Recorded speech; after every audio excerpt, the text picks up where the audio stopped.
Bonsoir à tous, ravi de vous retrouver dans Ça vous regarde, c'est l'émission, vous le savez, du vendredi pour prendre le temps calmement de regarder l'actualité. Actualité agitée, on va bien sûr en parler ce soir. On essaie de se poser une question, alors vous allez me dire c'est un serpent de mer, est-ce que la justice est indépendante du pouvoir politique? On en parle depuis 40 ans peut-être, on va essayer d'être tenté avec nos invités d'y répondre. C'est le serpent de mer, ça embrasse évidemment la 5e République, derrière l'affaire des écoutes, parce qu'on va en parler évidemment, elles sont menées par des juges d'instruction dans le cadre d'une affaire sensible sur le financement de la campagne de Nicolas Sarkozy en 2007, eh bien c'est au-delà de ça un débat qui touche la gauche et la droite, cette question de l'indépendance de la justice. Alors on est loin des policiers de la DST, vous vous souvenez, déguisés en plombiers qui voulaient espionner les journalistes du Canard enchaîné.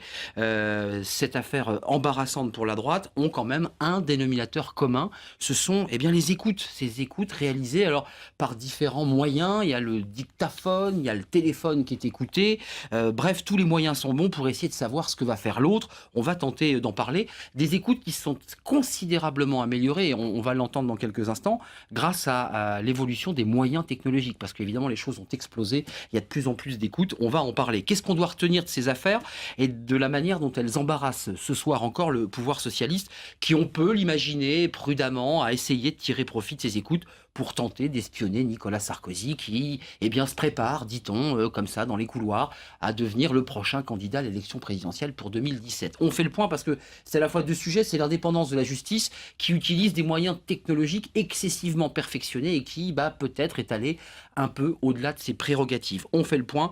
Est-il possible de rendre cette justice indépendante? C'est toute la question. La justice est proche du dépôt de bilan, dit un homme politique célèbre. On va essayer évidemment de répondre à toutes ces questions avec mes invités. Ils sont là. Je vous indique l'adresse lcp.fr parce que c'est notre adresse évidemment. Le JDD.fr parce que c'est notre partenaire. Et je salue évidemment tous ceux qui nous regardent sur Internet, sur leur tablette iPad, parce qu'on peut aussi nous regarder sur iPad. 4 invités pour faire le point parce que c'est un débat philosophique et en même temps très concret. Alain Touré est avec nous. Bonsoir. Bonsoir. Vous êtes député PRG du Calvados. Vous êtes proche de Christiane Taubira, puisqu'elle a été députée PRG. Vous êtes avocat. Je suis persuadé que vous nous parlerez de votre métier d'avocat. On a beaucoup parlé des avocats et de la relation avec leurs clients. Vous avez été à la tête d'une mission parlementaire très récemment sur le réexamen des condamnations pénales définitives. Il y a eu un débat ici à l'Assemblée. Et puis plus ludique peut-être que la mission parlementaire sur le réexamen, Plume et Crayon, avec le dessinateur Chonu. Vous êtes un peu amusé. Voilà. Il est là et on en voit la couverture. Voilà, c'est la politique croquée entre un homme politique et un dessinateur. Voilà, un peu d'humour. Ça ne fait pas de mal. Avec nous, Pascal Clément. Bonsoir. Je suis ravi de vous accueillir sur le plateau. Vous êtes souvent venu ici lorsque vous étiez député UMP, président de la commission des lois, mais aussi garde des Sceaux, ancien garde des Sceaux de 2005 à 2007. Aujourd'hui, avocat, vous exercez cette profession. On vous écoutera aussi parce que les avocats sont montés au créneau, les pénalistes ont signé une pétition en disant attention, attention, on touche à notre profession. On vous écoutera dans quelques instants. Et puis sur ce plateau, 2 experts dans leur domaine respectif. D'abord, Dominique Rousseau, bonsoir. Bonsoir. Vous êtes constitutionnaliste, prof à la Sorbonne. Ce livre, Le consulat Sarkozy, chez Odile Jacob, c'était en 2012. Ça avait fait pas mal grincer des dents, cet ouvrage. Et puis je me suis amusé à relire cette note de Terra Nova. Elle date de 2012, je crois, sur la justice, un pouvoir de la démocratie. Alors ça, c'est l'intitulé. Depuis la Révolution, vous dites la justice n'a jamais été un pouvoir indépendant. Qu'est-ce qu'il faut faire pour faire sauter le système, renverser la table? Est-ce qu'il faut tout simplement, je ne sais pas, c'est une de vos idées, supprimer le garde des Sceaux, voilà, plus le ministre de la Justice, et comme ça les juges pourront enquêter. Le néant est beaucoup plus efficace que l'existant. Bien sûr, le débat a déjà commencé, puis je vous présente Pierre Alonso. Bonsoir. Bonsoir. Vous êtes journaliste indépendant, vous y tenez beaucoup, vous êtes spécialiste justement de cette technologie dont je parlais, de l'espionnage, des écoutes, et j'ai lu alors avec un plaisir sans borne ce petit article assez foisonnant et très technique sur le site slide.fr, 3 conseils à Nicolas Sarkozy et aux autres pour sécuriser un téléphone. Alors vous allez de la cabine au 01 parce qu'il aurait pu aussi passer ses coups de fil d'un 01. Et puis vous nous expliquez qu'il y a une multitude de téléphones sécurisés, très cryptés, avec des marques de produits qui existent, qui font que on peut tout à fait tranquillement, enfin en tout cas assez tranquillement, passer des coups de fil. On écoutera évidemment votre regard sur l'explosion de la technologie, parce que j'ai vu que le nombre d'écoutes judiciaires avait explosé, plus de 70 000. C'est un phénomène évidemment impressionnant. C'est intéressant, il y a un vrai débat. Qu'est-ce que vous dites, vous les élus, parce qu'on va entendre ensuite les experts, mais sur cette espèce de sentiment que les juges, je dis bien, auraient pris le pouvoir? Là, on leur reproche finalement de commettre un crime de lèse-majesté à ces pauvres magistrats qu'on ne connaît pas médiatiquement, qui sont souvent des gens très discrets d'ailleurs. Ils enquêtent sur des affaires ultra sensibles. et tout le monde leur tombe dessus. Vous n'avez pas ce sentiment-là? Finalement, c'est un peu comme un journaliste qui enquêterait d'une manière approfondie sur un dossier et tout d'un coup, on ciblerait les médias comme étant de terribles monstres voulant faire sauter la République. Vous vous situez comment, vous, le député, mais aussi l'avocat? Est-ce que vous les soutenez, ces magistrats instructeurs, qui bossent, qui essaient de comprendre, qui essaient de faire émerger la vérité, après tout? Est-ce qu'ils vont trop loin? Est-ce qu'ils dépassent leurs prérogatives? Ou est-ce que les besoins de l'enquête justifient les travaux qu'ils ont entrepris, c'est-à-dire de mettre un président de la République sur écoute et des ministres? Écoutez, je crois qu'il faut replacer un certain nombre de choses. D'abord, la justice, c'est la justice du quotidien. Le justiciable, qu'est-ce qu'il veut? Que son affaire soit plaidée rapidement, qu'il ait une décision, qu'on lui explique pourquoi il a raison, pourquoi il a tort. Et il veut que ça soit pas trop cher. Là, on est très loin de mon sujet, parce qu'on parle d'exception, on parle de remettons l'ancien bien les président. choses au point. C'est d'abord ça, la justice. D'accord. C'est d'abord ça. Ensuite de ça, la justice, c'est un manque de moyens criant. Pas assez de magistrats, pas assez de budget. Par rapport au niveau européen, nous sommes dans les 5 derniers. Voilà, c'est ce qu'il faut dire. D'accord. Nous manquons cruellement de moyens. Troisième Pas chose. pour Nicolas Sarkozy, qui visiblement est... Effectivement, un certain nombre d'affaires. Hier, c'était Pourquoi Tapi. dites-vous Aujourd'hui, c'est Sarkozy. Il y a un nombre très important de juges d'instruction qui recherchent un certain nombre de faits qui sont susceptibles de lui être reprochés. Mais pourquoi? Parce que c'est la technique qui a voulu ça. Du fait de la Constitution, le président de la République, on ne peut pas rechercher sa responsabilité. Donc c'est lorsqu'il s'en va que l'ensemble des affaires arrivent. C'est arrivé avec Jacques Chirac, ça arrive actuellement avec Nicolas Sarkozy. C'est beaucoup. D'où cet effet d'accumulation. Mais cet effet d'accumulation, c'est la conséquence même de la Constitution. Alors, ça peut donner un sentiment d'injustice, ça peut donner un sentiment d'acharnement, mais c'est ça la réalité. Deuxième chose, est-ce que les juges dépendent du pouvoir politique dans les affaires qu'ils mènent et qu'ils instruisent? C'est la question qu'on se pose ce soir. C'est fondamental. Eh bien, je dis non. Je dis non, fermement, certainement, car, très franchement, si vous êtes un homme politique et que vous allez appeler un juge d'instruction ou un parquetier pour lui dire vous faites ci ou vous faites ça, mais immédiatement cela se sait. Alain Touré. Mais immédiatement cela se sait. Immédiatement vous vous faites traîner au bûcher. C'est absolument faux. C'est impossible de croire ça. C'est une simplification dramatique de la justice. Je n'ai pas dit ça. Juste vous dire un mot. Dépendante, indépendante, est-ce qu'il faut couper ce lien qui existe et qui fait que les procureurs sont sous la tutelle Écoutez, des politiques? En tant qu'homme politique, ce dont je me méfie d'abord, c'est le gouvernement des juges. Partout où il y a eu le gouvernement des juges, cela s'est révélé être une catastrophe. Et on l'a vu en partie aux États-Unis, lorsque un président des États-Unis, le président Clinton, a été poursuivi par un procureur dit indépendant et a empêché les États-Unis de fonctionner. Ce gouvernement des juges, pourquoi est-ce qu'il est dangereux? Parce qu'il est dangereux pour l'unité de la République. Moi, en tant que législateur, je veux que la même loi s'applique sur toute la République. Donc ils vont trop loin, les juges. Je vous entends, Julien Libé, que vous dites ils vont trop loin. Je pense à un certain nombre de procureurs généraux dans chaque cour d'appel. Si vous laissez la possibilité à ces procureurs généraux d'être indépendants, ils vont là vous poursuivre parce que vous consommez du cannabis, là refuser de le faire, là vous faire. Il va y avoir des politiques à plusieurs niveaux, à plusieurs degrés. Et ça, c'est très mauvais pour l'unité de la République. La République doit avoir les mêmes lois partout. Deuxième chose. Attendez. Une politique allez au bout pénale et Pascal nationale. Chacun son tour, allez-y.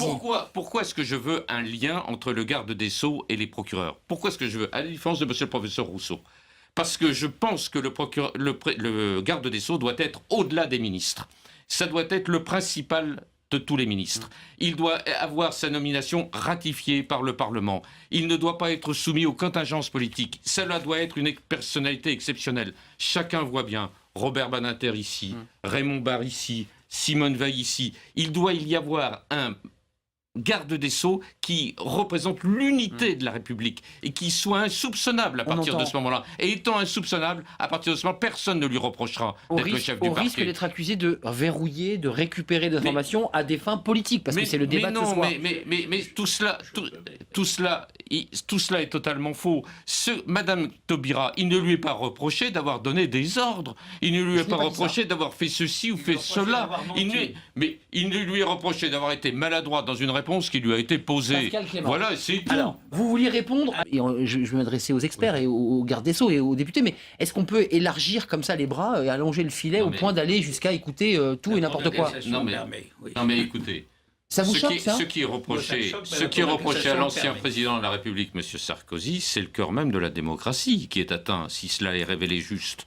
Il lui est reproché le financement de sa campagne. C'est très grave. Monsieur Touré, par non, mais qui? il lui reprochait... Par des Libyens. Il lui Il n'y a aucun autre témoin que des Libyens. Non, ce sont des Libyens qui le dénoncent. Et ça suffit pour faire une ouverture d'information. C'est quand même surprenant, on verra non? bien, mais oui, mais ce sont que des Libyens, il faut le dire. Il lui reprochait des atteintes extrêmement graves qui mettent en jeu même le cœur de la démocratie. Non, mais arrêtez, le financement de la campagne Allez au bout, électorale, chacun son tour. Et Dominique que je Rousseau. sache, son propre budget a été rejeté par le Conseil constitutionnel. Il y avait quand même quelques raisons. Deuxième chose, il lui reprochait actuellement un problème de trafic d'influence avec des magistrats. C'est extraordinairement grave. C'est extraordinairement grave. Dans l'affaire Tapie, je vous rappelle qu'un magistrat a été mis en examen pour escroquerie en bande organisée. C'était inconcevable il y a 20 ans, ces choses-là. Maintenant, je vois que le magistrat en question dans l'affaire Tapie, il était premier président de la cour d'appel de Versailles. C'était pas un juge d'instance. Le magistrat, actuellement, avec lequel il y aurait eu un trafic d'influence, je mets tout ça de manière très hypothétique, c'est un très haut magistrat qui appartient à la Cour de cassation. Très haut je ne donne pas de nom. C'est un très haut magistrat. Ça, c'est quand même extraordinairement grave de voir que des très hauts magistrats sont actuellement soupçonnés. Sont actuellement soupçonnés d'atteinte au fondement même de la démocratie. Au fondement même de la démocratie. C'est ça que je vais vous dire. Ça n'a jamais eu, justement, des faits parallèles susceptibles d'être reprochés à la gauche. Je me réfère à Chirac. Le soupçon, c'est Chirac qui le dit en 96. Tant que le parquet dépendra du pouvoir politique, il y aura un soupçon sur l'indépendance. Pascal Clément, vous avez une question de l'internaute. Romain, posez votre question parce que j'ai ensuite 2 ou 3 questions importantes parce que là on est au cœur du sujet. Romain, on vous écoute, je vous salue, vous êtes une nouvelle sentinelle. Oui, bonjour monsieur. Ma question a été à poser notamment à monsieur le député. Est-ce que vous compteriez au niveau du Parlement, et notamment au niveau de l'Assemblée nationale, faire une proposition de loi pour séparer la justice de l'État, pour rendre le pouvoir judiciaire véritablement indépendant, à faire un 3e pouvoir effectif à la protection des citoyens? Alors, non, mais je vais vous répondre. Là. Vous répondez, mais Pascal Clément est en colère. Mais oui, parce que à force d'entendre dire par les médias que la justice n'est pas indépendante sous prétexte que le procureur est nommé sur proposition de la chancellerie, tiens, tu gardes des sceaux. C'est pas un gage d'indépendance, Pascal Clément, ça. Mais c'est pas le débat. Le procureur n'a pas à être indépendant. Moi, je l'affirme. C'est une position. C'est votre position. C'est ma position. La plupart des magistrats que je connaisse pensent comme moi. Non. Si. Pas ceux que vous fréquentez, mais ceux que je fréquente, évidemment. Et en un mot, je voudrais dire à ce jeune homme, pardon, monsieur Touré, c'est lui qui interpelle. Oui, mais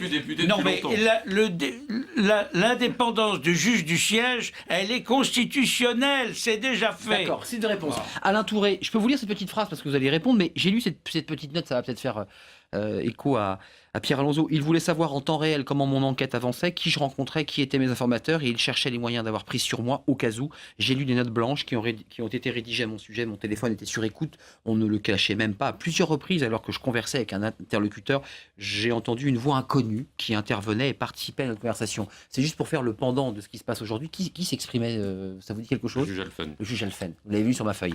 J'ai vu que vous regardiez. C'est le juge Alphen qui, en tant que magistrat, cette fois-ci, lui, était espionné parce qu'il s'intéressait à l'affaire des HLM de Paris. Et là, j'ai le sentiment que c'est l'inverse. C'est le pouvoir politique qui essaie de savoir ce qui se passe lorsque les magistrats travaillent. Est-ce que vous êtes d'accord? C'est un peu l'inverse. Si on va trop loin, on va avoir l'impression que tout le monde va devenir fou.